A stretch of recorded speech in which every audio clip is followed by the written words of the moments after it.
Hello everyone and welcome to our channel. In today's video, we will guide you through how to block someone from seeing my YouTube videos. So as we know, YouTube have just removed the option block from YouTube. So we definitely have some few alternative ideas to block someone. So let's get started.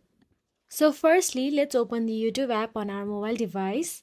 Then inside the YouTube, let's search for the channel you don't want to watch or you want to block. Then click on the three dots available right next to the video.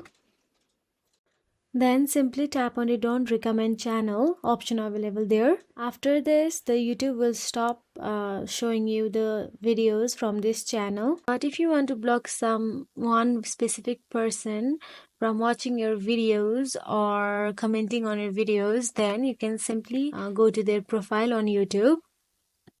Then simply click on the three dots shown in the top right corner and choose hide user from channel to prevent them from commenting or seeing your videos in the future.